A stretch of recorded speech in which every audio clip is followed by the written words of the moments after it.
Hello everyone, मेरे YouTube channel Dagar mathematics में आप सभी का स्वागत है। इससे पहले वाले वीडियो में हमने एक्सरसाइज 5.2 के क्वेश्चन नंबर 8 तक कवर कर लिया था। आगे के 6 क्वेश्चंस हम इस वीडियो में करेंगे, तो चलिए शुरू करते हैं।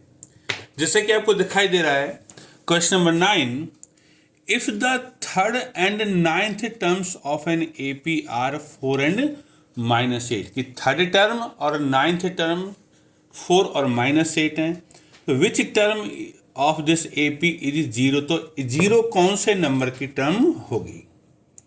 तो चलिए सॉल्यूशन करते हैं। थर्ड टर्म इज 4, मतलब कि A3 है 4।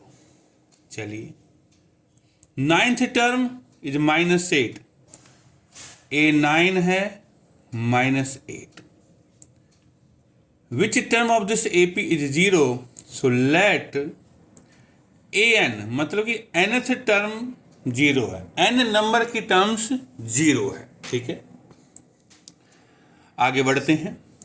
Since A3 = 4 implies A plus में 2D इज 4। ठीक है, since A9 is -8 implies A plus में 8D इज -8। अब हम इनको सबट्रैक्ट कर सकते हैं। सबट्रैक्ट करने पे साइन चेंज हो जाते हैं, तो ये प्लस का हो जाएगा, ये माइनस का और ये माइनस का। तो A से A कट गया, ये आएगा माइनस का 6D। 4 + 8 12, तो यहाँ से माइनस का 6D 12 है, तो D की वैल्यू आ जाएगी 12/में -6, आंसर आएगा -2। ठीक है, अब हम A भी निकाल लेते हैं। सो पुट D = -2 इन, देखो इसमें रख लेते हैं। ठीक है, ये नंबर 1 कर लेते हैं और ये नंबर 2 1 में रख लेते हैं। इन 1 में क्या A + 2D 4 है, मतलब A की जगह A, 2 और D की जगह -2 बराबर 4। तो बच्चों यहाँ से A 2 × 2 -4 बराबर 4, और सीधी सी बात, यहाँ से जो A की वैल्यू होगी वो आ जाएगी हमारी 8। सो A हो जाएगा 4 उधर जाके प्लस में 4, आंसर आ गया 8। ठीक है, A है हमारा 8, D है हमारा -2। अब हमें निकालना AN। सो AN को 0 माना है, we have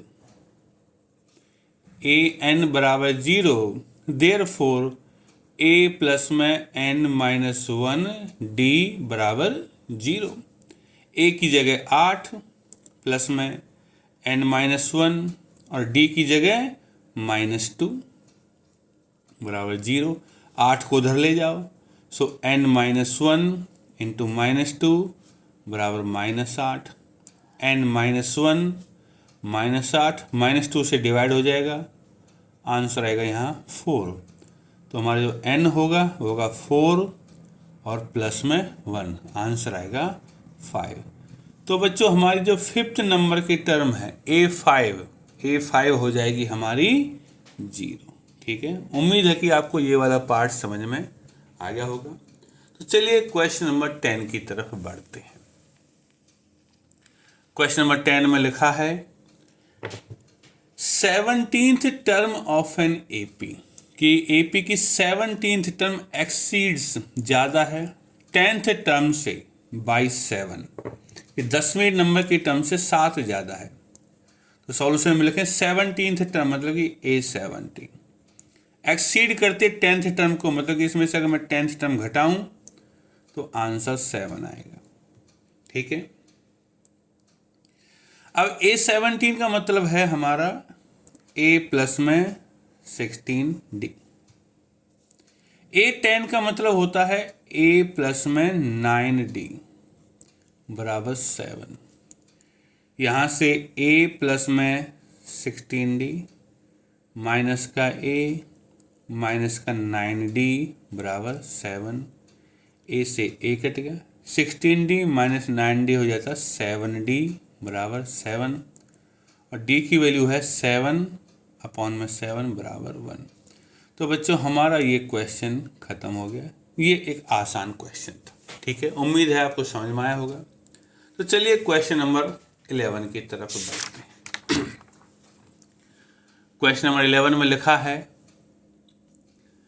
which term of AP, की एपी की कौन सी टर्म, ये एपी है हमारा, विल बी होगी 132 होगी, 132 ज़्यादा होगी 54th टर्म से। ठीक है, 54वें नंबर की टर्म से ज़्यादा होगी। तो सॉल्यूशन एपी है हमारा 3, 15, 27, 39, इस तरीके से।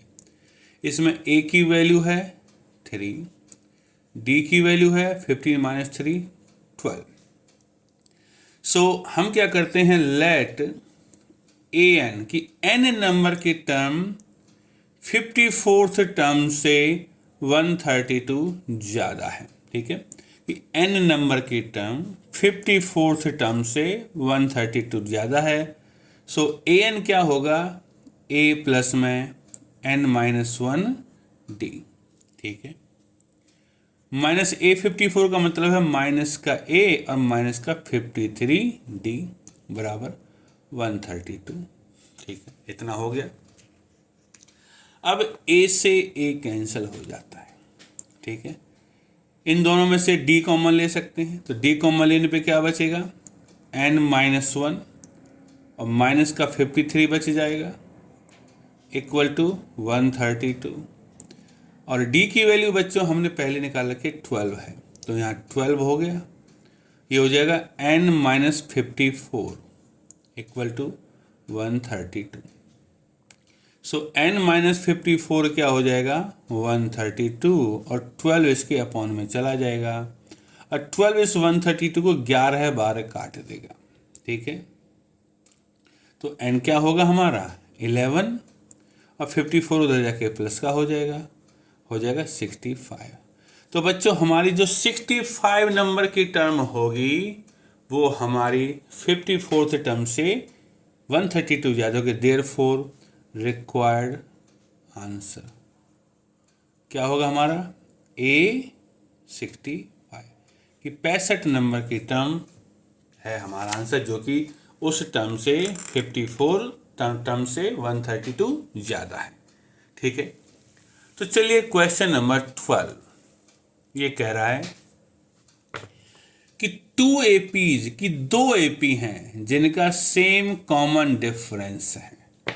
जब 2 एपी हैं तो चलो हम लिख लेते हैं यहाँ पे एपी नंबर 1 और AP number 2। Same common difference है तो दोनों का कॉमन डिफरेंस, दोनों का डी ले लेते हैं, डी और डी। फर्स्ट टर्म के बारे में कोई जानकारी नहीं है, तो फर्स्ट टर्म जो होगी दोनों एपी की उसको अलग अलग लेना पड़ेगा। इसका ए ले लेते हैं और इसका कैपिटल ए ले लेते हैं। अकॉर्डिंग टू क्वेश्चन क्या है, ये कह रहा है the difference between their 100th terms, कि 100वें नंबर की टर्म्स का डिफरेंस 100 है, 100वें नंबर की। तो इस एपी की 100 नंबर की फर्स्ट टर्म ए है तो इसका ले लेते हैं हम A100। इसकी 100वें नंबर की टर्म मान लेते हैं A100 है, दोनों का डिफरेंस 100 है। तो इसका मतलब है यहाँ से A100 का मतलब है A प्लस में 99D। चलिए, और इस A100 का मतलब है माइनस का A माइनस का 99D। देखो D सेम है इसलिए 99D से 99D कट जाएगा, ये 100 है हमारा क्योंकि 100 गिवन है।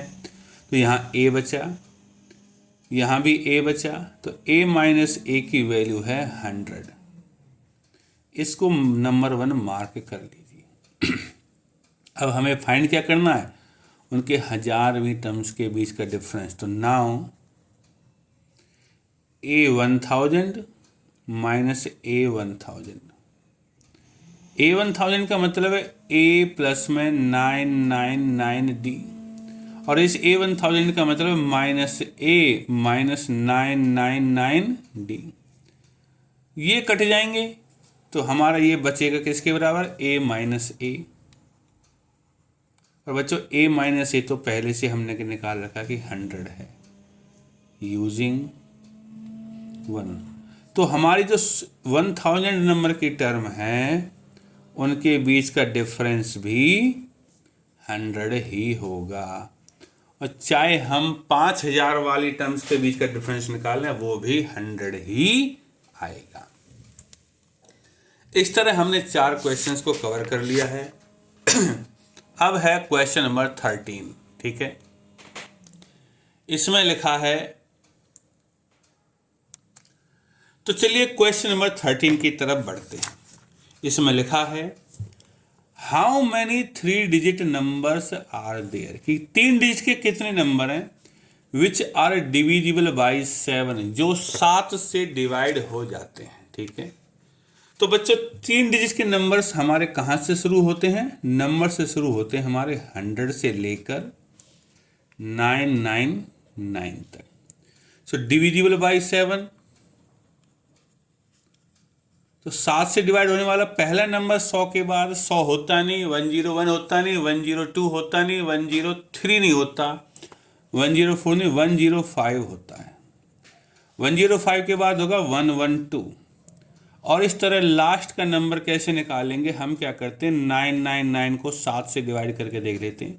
7 1 जा 7, 2 बचा, 9, 7 4 जा 28, 1 बचा, 9 उतार लिया, 7 2 जा 14, 5, ये 5 फालतू है, तो 999 में से 5 घटा दो आएगा 994। तो ये हमारा AP है, ठीक है, AP बन जाता है। ये रफ वर्क है। तो इसमें A क्या है? A है हमारा 105। D क्या होगा? जब 7 से डिवाइड हो तो D होगा 112 माइनस 105, D की वैल्यू हो जाएगी 7। और इसको nth नंबर मान लेते हैं, AN, लास्ट वाला नंबर मान लेते हैं 994। तो हमें पता करना कितने हैं, तो मतलब कि हमें n निकालना है। तो n का वही फॉर्मूला यूज करेंगे हम, AN माइनस A अपॉन में D प्लस में 1। तो AN है हमारा 994 माइनस 105 अपॉन में D की वैल्यू 7 प्लस में 1। अब देखो इसमें से घटाएं तो 889 आएगा, ठीक है, अपॉन में 7 प्लस में 1, और 7 से इसको डिवाइड करो तो 7 1 जा 7, 1 बचेगा, 7 2 जा 14, 4 बचेगा, 7 7 जा प्लस में 1। तो n की वैल्यू आ जाएगी 128।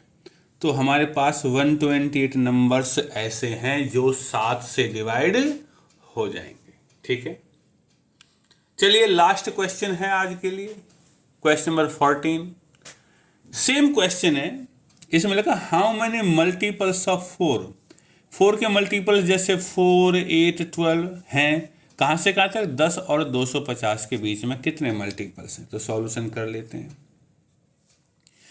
10 के बाद कौन सा मल्टीपल है? तो मल्टीपल्स ऑफ 4, तो 10 के बाद 12 है हमारा, 12 के बाद 16, और इससे जस्ट पहले जैसे हमने पहले 7 से डिवाइड किया था पहले वाले क्वेश्चन, इसको 4 से करेंगे तो हमारा आएगा 248, ठीक है। अब हमें इनको गिनना है, इसने पूछा हाउ मैनी, कितने हैं, गिनना पड़ेगा। तो ये इसमें AP बनता है हमारा, तो इसमें A क्या होगा? A होगा हमारा 12, D क्या होगा? D होगा 16 माइनस 12, 4 होगा, और AN मान लिया हमने 248। कौन से नंबर का है बस हमें ये निकालना है, ठीक है। तो n निकालना है, तो n कितना होगा? वही फॉर्मूला है, AN माइनस A अपॉन में D प्लस में 1। तो AN क्या है हमारा? 248 माइनस A है 12 अपॉन में D की वैल्यू है 4 प्लस में 1। तो n क्या हो जाएगा हमारा? 240 में से 12 माइनस करेंगे तो 236 आ जाएगा, अपॉन में 4 प्लस में 1। 4 से 236 को डिवाइड करेंगे तो 4 5 जा 23, 4 9 जा 36 प्लस में 1 बराबर 60। So there are 60 multiples of 4 between 10 and 250। ये तो बहुत आसान क्वेश्चन है बच्चों, ठीक है। आशा करता हूँ आपको समझ में आए होंगे। अगर आपको कोई भी डाउट है तो आप मुझे कमेंट सेक्शन में लिख के बता सकते हैं। आगे वाले वीडियो में हम बाकी के क्वेश्चंस को कवर करेंगे। तब तक धन्यवाद।